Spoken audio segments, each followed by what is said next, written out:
আসসালামু আলাইকুম দর্শক, স্বাগত জানাচ্ছি জল্লাদখানা বৌদ্ধভূমি থেকে। আমি আছি আপনাদের সাথে মোহাম্মদ দেলোয়ার হোসেন। আপনারা দেখেন দেলোয়ার ট্রাভেল ব্লগ। জল্লাদখানা বৌদ্ধভূমি বাংলাদেশের মুক্তিযুদ্ধের ত্যাগ ও শহীদদের স্মৃতি একটি জীবন্ত স্মারক, যা নতুন প্রজন্মদের ইতিহাসের সঙ্গে সংযুক্ত করার জন্য গুরুত্বপূর্ণ ভূমিকা রাখে। দর্শক, আজকে তুলে ধরবো জল্লাদখানার ইতিহাস এবং কি অবস্থায় আছে বর্তমানে, সবকিছু তুলে ধরবো আজকের এই ভিডিওতে। দর্শক, আপনি যদি আমার এই চ্যানেল নতুন হয়ে থাকেন, অবশ্যই চ্যানেলটি সাবস্ক্রাইব করে দিবেন। শুরু করছি আজকের ভিডিও।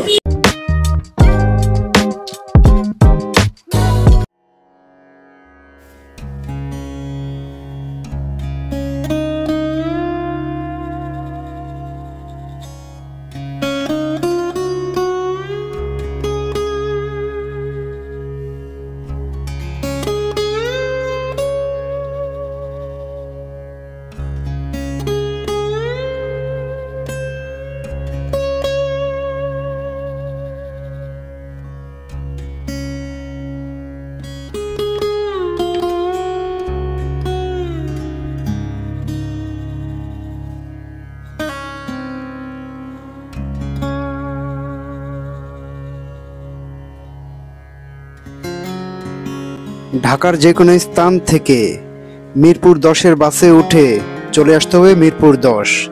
মিরপুর 10 থেকে অটোরিকশা নিয়ে চলে আসতে পারবেন মিরপুর জল্লাদখানা বৌদ্ধভূমি, অথবা ঢাকার যে কোনো স্থান থেকে সিএনজি অথবা নিজস্ব গাড়ি নিয়ে চলে আসতে পারেন জল্লাদখানা বৌদ্ধভূমি।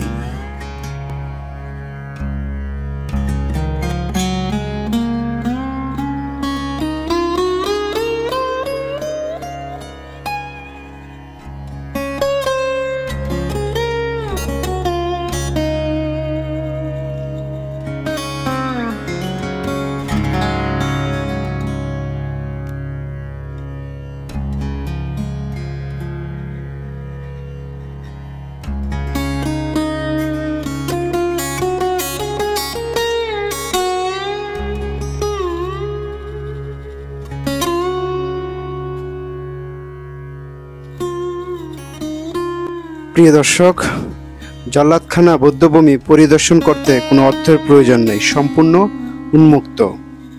প্রতিদিন সকাল 10টা থেকে বিকাল 5টা পর্যন্ত অক্টোবর ফেব্রুয়ারি, প্রতিদিন সকাল 10টা থেকে বিকাল 6টা পর্যন্ত মার্চ সেপ্টেম্বর, প্রতিদিন সকাল 10টা থেকে বিকাল 3টা 30 পর্যন্ত রমজান মাস।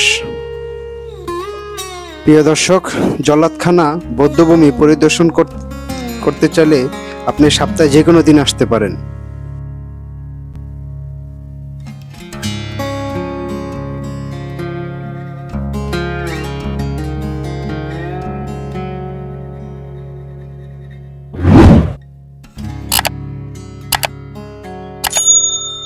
জল্লাদখানা বৌদ্ধভূমি, যা পাম হাউস বৌদ্ধভূমি নামে পরিচিত, বাংলাদেশ ঢাকা মিরপুর 10-এ এর অবস্থিত একটি ঐতিহাসিক বেদনা বিদুর স্থান।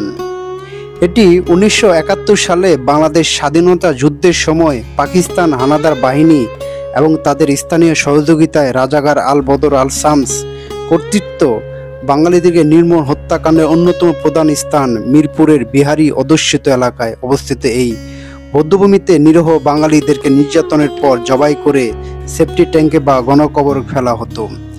বাংলাদেশের সবথেকে বড় বৌদ্ধগুলোর মধ্যে একটি মিরপুর জল্লাদখানা বৌদ্ধভূমি।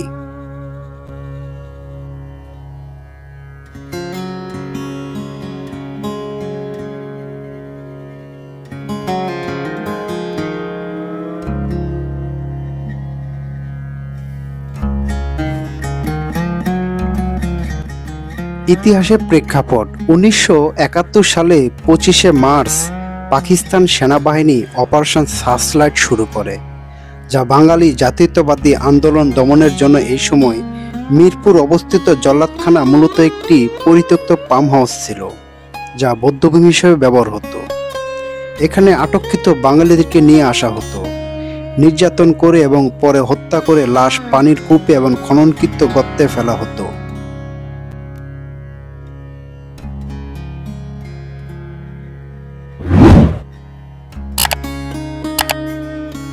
স্মৃতিফিট নির্মাণ 2008 সালে তৎকালীন সরকার জল্লাদখানা বৌদ্ধভূমি সংরক্ষণের উদ্যোগ নেয়, যা স্থপতি কবি রকিবুল হোসাইন ও পরিকল্পনা মুক্তিযুদ্ধ জাদুঘরের প্রচেষ্টায় এখানে একটি স্মৃতিপীঠ নির্মিত হয়। স্মৃতিপীঠের পূর্ব পাশে রকিবুল নবী ও মনিরুজ্জামানের যৌথ নির্মিত একটি জীবন অবিস্মরক নামক একটি ভাস্কর্য রয়েছে, যা টেরাকোটা, ইট ও লোহার সমন্বয়ে তৈরি। 2007 সালে 21শে জুন এই স্মৃতিপীঠের আনুষ্ঠানিক উদ্বোধন হয়। 1999 সালে এখানে খনন কাজের সময় 70টি মাথার খুলি, 5392টি অস্থিখণ্ড, মেয়েদের শাড়ি, ফ্রক, ওড়না, অলংকার, জুতা, তসবিহ সহ শহীদদের বিভিন্ন জিনিস উদ্ধার হয়, যা এই নৃশংসতার লেশ সাক্ষ্য বহন করে। বর্তমানে অবস্থা ও তাৎপর্য: জল্লাদখানা বৌদ্ধভূমি এখন একটি স্মৃতিসৌধ হিসাবে সংরক্ষিত, যা স্বাধীনতা যুদ্ধের শহীদদের প্রতি শ্রদ্ধা জানানোর স্থান। তবে অনেকের কাছে এর অবস্থা ও ইতিহাস এখনও অপরিচিত। মুক্তিযুদ্ধে জাদুঘরের ট্রাস্টি মহিদুল হকের মতে স্কুল কলেজের শিক্ষার্থীদের এখানে নিয়ে এসে ইতিহাস শেখানো হয়, তবে এটি আরও ব্যাপকভাবে প্রচারণা প্রয়োজন। স্থানটি দৃশ্যমানতা বাড়াতে একটি টাওয়ার নির্মাণ পরিকল্পনাও চলছে। দর্শক, আজকের মধ্যে বিদায় নিচ্ছি। ভালো থাকবেন, সুস্থ থাকবেন, আর অবশ্যই চ্যানেলটি সাবস্ক্রাইব করে দিবেন। আল্লাহ হাফেজ।